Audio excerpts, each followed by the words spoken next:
అందరికీ praise the lord. ఈ రోజు దైవ మర్మముల్లోని దినపాఠము ఫిబ్రవరి 15వ తారీఖున తుమ్మకర్ర. నిర్గమాకాండం 25వ అధ్యాయము 5వ వచనము. అతి పరిశుద్ధ స్థలంలోని మందసము, పరిశుద్ధ స్థలంలోని ధూపవేదిక, సముఖపు రొట్టెల బలయు, మందిరపు స్తంభములు, పలకలు, ఆవరణపు స్తంభములు, ఇత్తడి బలిపీఠమును తుమ్మకర్రచే చేయబడినవి. తుమ్మకర్ర సామాన్యమైన చెక్క. ఎక్కువగా దీన్ని వంట చెరుకుగా ఉపయోగింతురు. మహిమాయుక్తుడైన యేసుక్రీస్తు ప్రభువు సామాన్య మానవుని రూపము ధరించి దరిద్రుల మధ్య నివసించెను. ప్రభు అయిన యేసుక్రీస్తు తుమ్మకర్ర వలె సామాన్య మానవుడుగా ఈ లోకంలో జీవించినప్పటికీ ఆయన పరిపూర్ణ మానవుడు.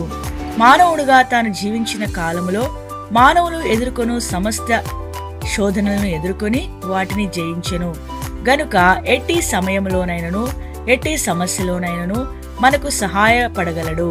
హెబ్రీలకు రాసిన పత్రిక 2వ అధ్యాయము 18వ వచనము. దేవుడి కొన్ని మాటలను దీవించి ఆశీర్వదించునుగాక. ఆమేన్.